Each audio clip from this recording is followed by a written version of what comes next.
यहाँ पे कोई भी जॉब छोटी मोटी नहीं होती, हर जॉब की इक्वल रिस्पेक्ट है, हर जॉब की रिस्पेक्ट होती है, हर बंदे की रिस्पेक्ट होती है, चाहे वो कोई भी काम करे, चाहे वो मैकडी पे काम करे, किसी भी XYZ प्लेस पे काम करे, हर बंदे की यहाँ पे रिस्पेक्ट है। लोग कहते हैं यहाँ पे सर्वाइव करना बहुत मुश्किल है, बहुत डिफिकल्ट है सर्वाइव करना, इनकम लेना, इनकम जनरेट करना, जॉब पाना बहुत मुश्किल है। It's true, but not for the smart people. India में आप जो पूरे साल में कमाते हो वो यहाँ पे आप एक महीने में कमाते हो। यहाँ पे सर्वाइव करना बहुत मुश्किल है, but not for the people who do hard work with smartly. Hello everyone, is it worth it to come to Canada? Is Canada will solve all your problems? इस वीडियो को आगे बढ़ाते हैं उससे पहले आप सभी को नमस्ते एंड सत श्री अकाल। If you want to follow me you can follow me through Instagram by nabil.chawla and if you want to support me you can support me through subscribing my channel. तो आते हैं मेन मुद्दे पे। क्या Canada आने से आपकी ज़िंदगी की सारी समस्या खत्म हो जाएगी? और क्यों लोग इतने भर भर के काफ़ी लोग इंडिया आ रहे हैं इन टर्म्स ऑफ स्टडी वीज़ा पे, वर्क परमिट पे। इवन मैं तो ये भी चेक किया कि लोग रिफ्यूजी बन के भी आ रहे हैं। हर दूसरा चौथा बंदा यहाँ पे इंडिया से कनाडा मूव हो रहा है। ऐसे क्या रीज़न्स है, ऐसे क्या उनको अपॉर्चुनिटी मिल रही है जो हर कोई यहाँ पे मूव होना चाहता है, और क्या है उसके बारे में सब कुछ बात करेंगे। कुछ ओपिनियन आपको मैं अपने दूंगा, कुछ ओपिनियन आपको अच्छे लगेंगे और कुछ ओपिनियन आपको अच्छे नहीं लगेंगे। जो ओपिनियन आपको अच्छे लगे वो भी आप कमेंट सेक्शन में बताना, और जो ना लगे वो भी बताना। तो कमेंट सेक्शन को एक हेल्दी डिस्कशन की तरह रखते हैं, और आप पे चैनल को सब्सक्राइब कर सकते हैं if you like this video, if you want to support me through subscribing my channel. तो बात करते हैं, और आप भी अपना एक्सपीरियंस बता सकते हैं अगर आप ऑलरेडी कनाडा मूव हो चुके हैं, या आपके कोई नोन में कॉन्टैक्ट में जो है जो ऑलरेडी कनाडा में रहता है, उनका एक्सपीरियंस रहा है और वो आपको क्या राय देते हैं। तो आपको कुछ भी कमेंट करना तो definitely you can comment it. बहुत लोगों का रीज़न्स होता है कि they want to earn more money and they want to earn having a good lifestyle. तो क्वालिटी ऑफ लाइफ बहुत मैटर करती है, लेकिन फर्स्ट पॉइंट ये है कि वो अर्न करना चाहते हैं, अच्छी इनकम कमाना चाहते हैं, अच्छा लाइफस्टाइल रखना चाहते हैं। लेकिन ये हर किसी का नहीं होता। जितना भी मैंने देखा है 50% ऑफ द पीपल जो इंडिया से आए हैं उनकी ये चॉइस है कि they want to earn a good amount of money. Second जो है they want a quality of life in terms of they want to do जो उनको करना चाहिए या वो जो करना चाहते हैं। अब फॉर एग्जांपल कि यहाँ पे बहुत इंडिया में बहुत मॉरल पुलिसिंग होती है। फॉर एग्जांपल कि प्रोफेशनल लाइफ में लोग घुसते हैं, पर्सनल लाइफ में लोग घुसते हैं, चाहे रिश्तेदार हो चाहे आपके दोस्त हो, लोग आपको जज करते हैं कि अगर आप फॉर एग्जांपल कि अगर आप ऐसे यहाँ पे जितने भी स्टूडेंट्स होते हैं वो किसी ना किसी रिटेल चेन पे या किसी लोकल स्टोर पे या किसी भी जॉब कोई भी जॉब करते हैं, चाहे वो सुपरवाइज़र की हो, चाहे वो क्लीनिंग की हो, चाहे वो पिज़्ज़ा डिलीवरी की जॉब हो। यहाँ पे इस तरह कोई जज नहीं करता। Everybody having a respect for everyone. लेकिन यही सेम चीज़ अगर आप इंडिया में करो, अगर आप किसी कॉर्पोरेट कंपनी में वर्क नहीं करते हो, चाहे आप बहुत कम सैलरी कमाते हो, वो आपको समझेगा कि अच्छा काम कर रहे हो, आपका एक लेवल है, आपका एक स्टैंडर्ड है। लेकिन आप वही अगर आप मैकडी पे काम करोगे, पिज़्ज़ा डोमिनोज में काम करोगे, या किसी रिटेल चेन में या किसी भी फूड चेन में काम करोगे, इवन इधर के लोकल स्टोर में भी काम करोगे, अर्निंग ज़रूर कम होगी लेकिन आपको वो वाली रिस्पेक्ट नहीं मिलेगी जो रिस्पेक्ट आपको यहाँ पे मिलती है। तीसरा पॉइंट ये भी है कि बहुत लोग आजकल न्यूक्लियर फैमिली में जीना चाहते हैं, या सिर्फ अपने बॉयफ्रेंड गर्लफ्रेंड के साथ जीना चाहते हैं, या उनका फोकस होता है कि हमें अपनी एक प्राइवेसी चाहिए, हमें एक स्पेस चाहिए, हमें फैमिली के साथ नहीं रहना, हमें जॉइंट फैमिली में नहीं रहना। तो इंडिया में क्या होता है, हर किसी की जॉइंट फैमिली तो नहीं होती, लेकिन बड़ी फैमिली ज़रूर होती है, चाहे जिसमें 5-6 लोग हो, 10 लोग हो, काफ़ी लोग होते हैं। लेकिन यहाँ पे आके उनको लगता है कि हमें सिर्फ अकेले रहना है, एक अपना घर चाहिए, हमें प्राइवेसी चाहिए, हमें किसी की रिक्वायरमेंट नहीं है। They want to live as a nuclear family. तो इसलिए भी लोग काफ़ी मूव ऑन करते हैं इस जैसे इंडिया, कनाडा जैसी कंट्रीज़ में। चौथा पॉइंट है यहाँ पे फ्री हेल्थ केयर। तो बहुत लोगों को लगता है कि कनाडा में फ्री हेल्थ केयर है, काफ़ी ईजी है, आपको सारी चीज़ें आपको फ्री में मिल जाएगी, आपको ऑपरेशंस हो, आपको मेडिकल्स हो, आपको कहीं दवाइयाँ लेनी हो तो आपको सब कुछ ईजिली मिल जाएगा।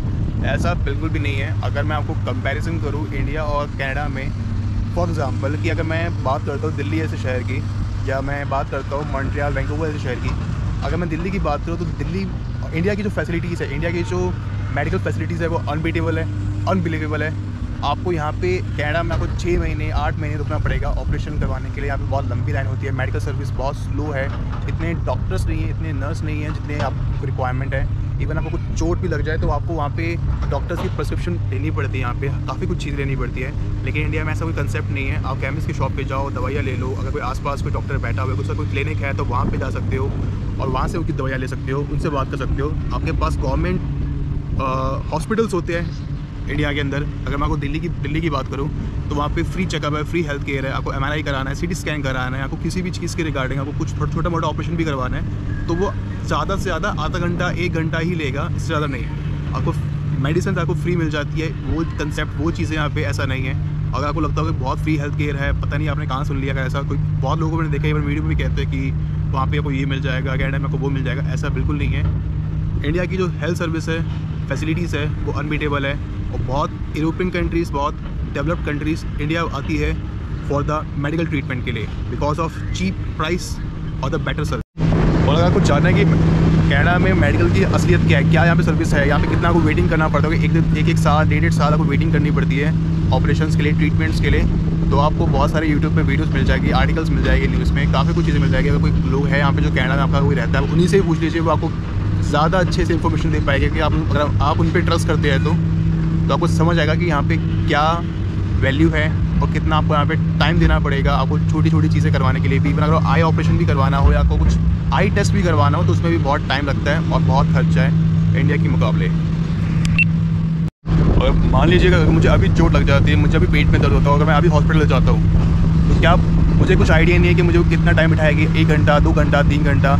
लेकिन अगर यही मैं इंडिया में जाता हूँ तो मुझे मैक्सिमम आधा घंटा 1 घंटा, इससे ज़्यादा टाइम नहीं लगता। अगर मुझे चोट लग जाती है किसी भी कारण से, कुछ भी हो जाता है, या तो अगर मैं यहाँ पे हॉस्पिटल जाता भी हूँ मैं खुद ही परेशान होकर वापस आ जाऊँगा कि भैया मुझे नहीं करवाना, हो गया मेरे को दर्द नहीं हो रहा।